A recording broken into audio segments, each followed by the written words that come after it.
And just like that, Curacao might have been the most underrated island in the Caribbean, but baby, not anymore.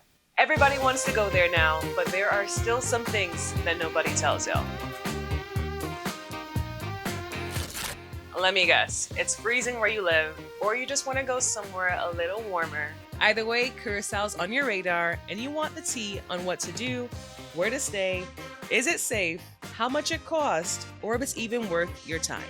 Well, it's time to FaceTime your adventurous nestie, because I just spent a week exploring the island from top to bottom, solo, on a budget, to answer all of your questions. If you're planning your first trip to Curaçao or just putting the final touches to the perfect itinerary, I'm here to help you have a great time, make unique memories, and always still have money left over for your next vacation.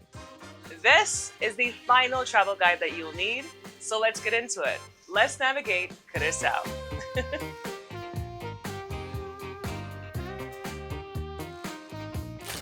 First things first, let's talk about where you're going to spend the most time. And I don't mean the beaches. I'm talking about your bed. I stayed at two completely different spots to show you what it's like to experience what you'd expect on a typical Caribbean vacation versus the unique side of Curaçao most people miss. Both were budget friendly, but one will completely surprise you. Here's where I checked in first. The Courtyard by Marriott, Curaçao. Now, y'all know me. I love a good Marriott property, but I always keep it real no matter where I stay. Curaçao has over 100 places to stay, but I was looking for something budget-friendly, comfortable, and the Courtyard checked a lot of boxes. It's aesthetically pleasing, clean and spacious. It's safely located on a short walk from restaurants, shops, attractions, and pretty much everything Banda and Punda offers. Now, the negative is that it's not a beachfront property, but you do get a view of the sea from the pool.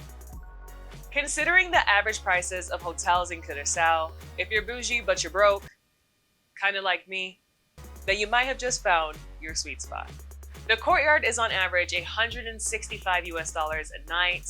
Considering the location, when I checked out, I felt like I got my money's worth, but it didn't impress me the way my next stay did.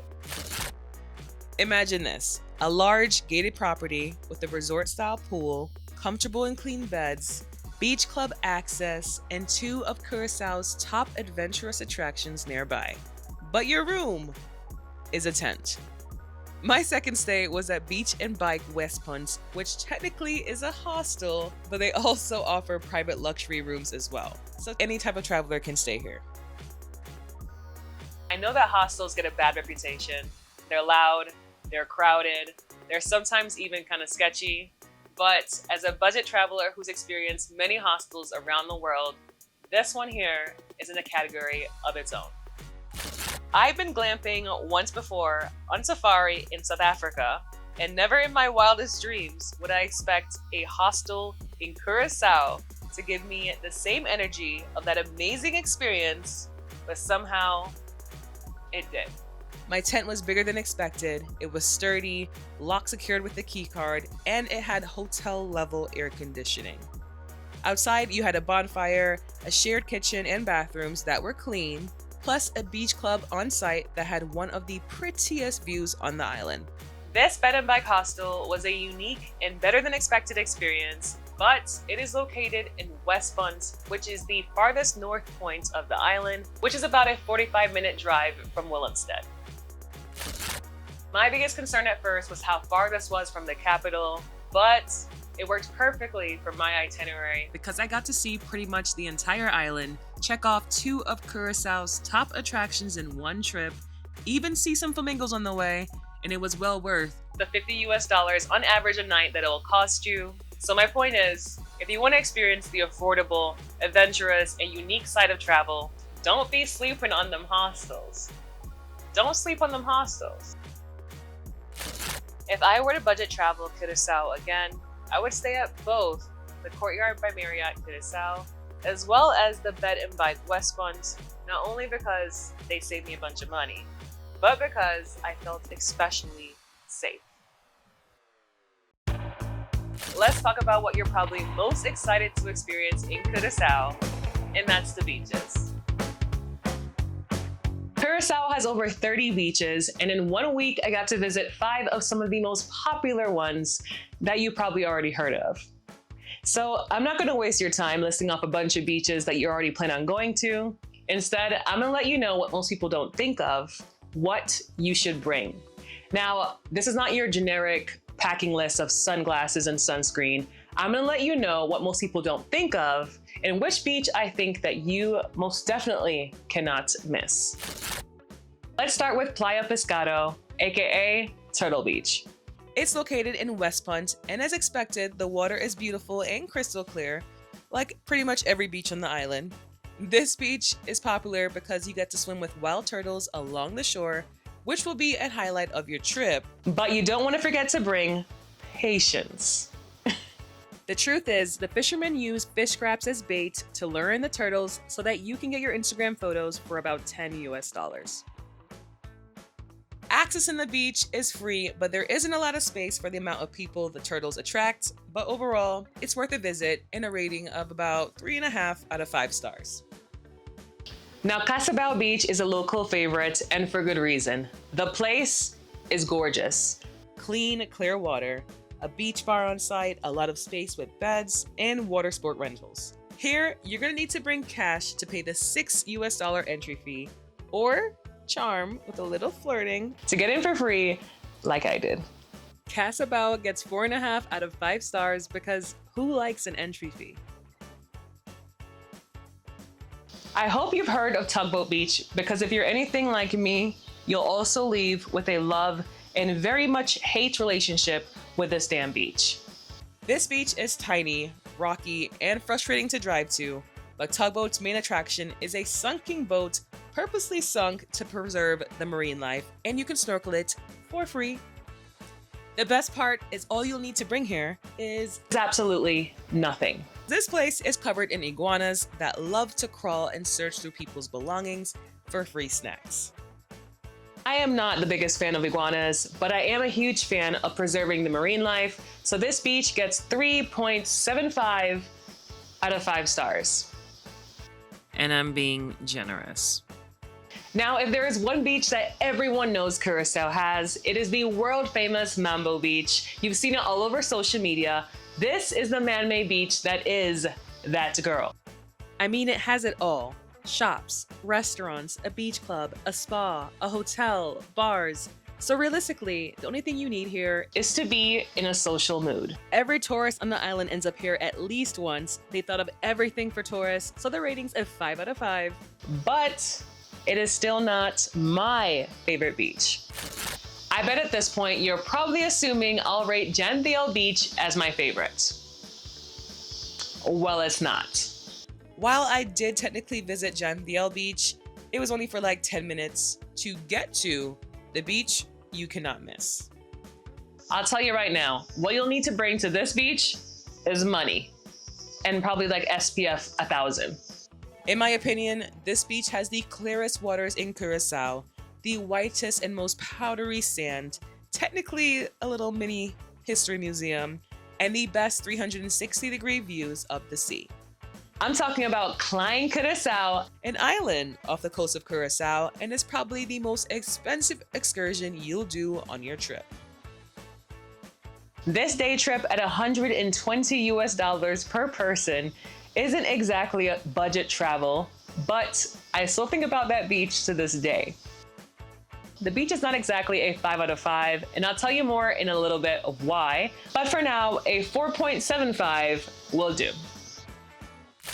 Before we get into how to spend your time and what to get on your plate, let's talk about what most people forget, not only in Curaçao, but on most trips, how to get around. Curaçao, just like Aruba, is not the place to be relying on taxis. Unless you're splitting the bill, taxis in the Caribbean are very convenient, but they're also very fucking expensive. Now, normally, I'd always recommend you get a taxi when you're in most Caribbean islands, mainly because driving in the Caribbean is not for the weak, but Curaçao, as well as the rest of the Dutch Caribbean, is what I like to call foreigner friendly. They have right-hand side driving, and it's very affordable to rent a car. For example, I rented a car for 5 days and it cost me $180 and gas cost me about another $50 more. I also took one taxi for 20 minutes and it cost me $42. Y'all can do the math.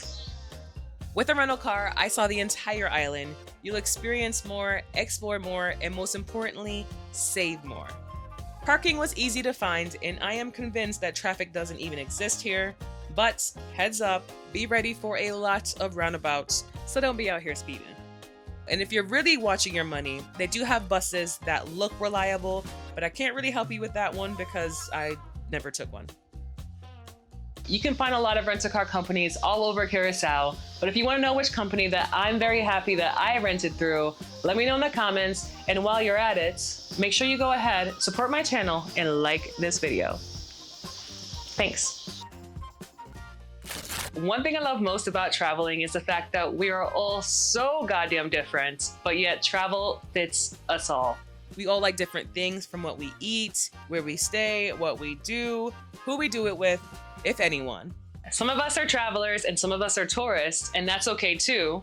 Pretty much there's a different itinerary for different travelers. So let's play a game and decide what excursions you should do based on my itinerary and your travel type. For the romantics, whoever's in their soft life era, and the snowbirds, go lay out on Curaçao Beach, shop around Punda, or have a romantic dinner seaside at one of the resorts. If you're adventurous and looking for that Red Bull endorsement, you can snorkel Tugboat Beach, hike to the top of Mount Cristobal National Park, and maybe spot Venezuela. Snorkel with the turtles at Turtle Beach right before you cliff dive from Playa Forti, at your own risk, of course. If Curacao is finally out of the group chat and you're with your friends or family, bring the group to eat and vibe at Mambo Beach, or take the day trip to Klein Curaçao. But just as a heads up, the island has barely any shade and no chairs, so wear a lot of sunscreen and bring towels to lay on after you explore the island, especially seeing the shipwreck and climbing the old lighthouse. Just be careful because one bad step can lead to a painful, long way down. Now, if you're all about the culture and embracing the Curaçao story, do an art walk through colorful Willemstad in the day. Don't forget to take a ride on the Queen Emma Bridge. And on Thursday night, go experience Punda vibes. What is the point of a good trip without some good food? So for my foodies, let me tell you where you should eat, but based on where you're gonna be sitting on the plane. If you're sitting in first class, make your way to Cascada, the rooftop restaurant with vibes, good drinks, and the food is decent. The only thing here is that the prices are definitely for tourists. If you're sitting in economy or coach, go see the Don. It's a food truck with heavy portions and low prices, but don't assume the food is mid.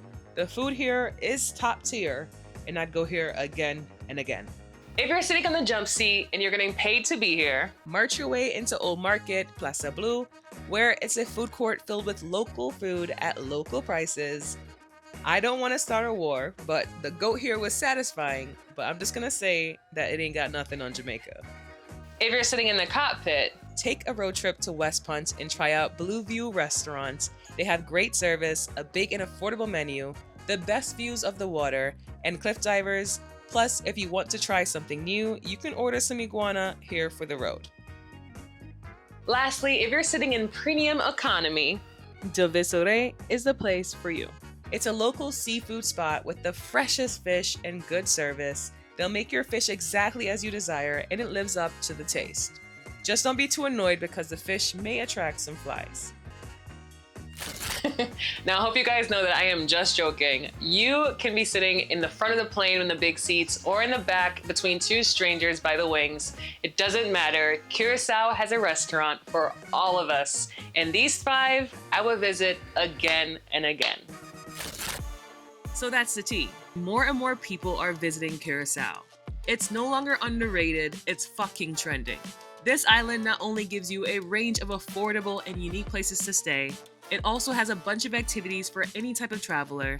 The food is good, English is widely spoken, the people are hospitable, and their culture is so rich that it'll probably take you more than one visit to understand.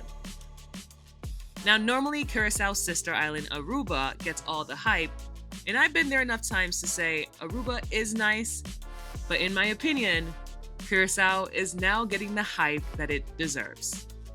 This guide was just a taste of how my week in Curacao went. If you found it helpful, let me know in the comments. And don't worry, because there is many more guides coming your way. If you're curious of how my week in Curaçao unfolded, smash that subscribe button because I'm posting the full vlog next. Drop any questions you have in the comments, and let's FaceTime again next time. One love.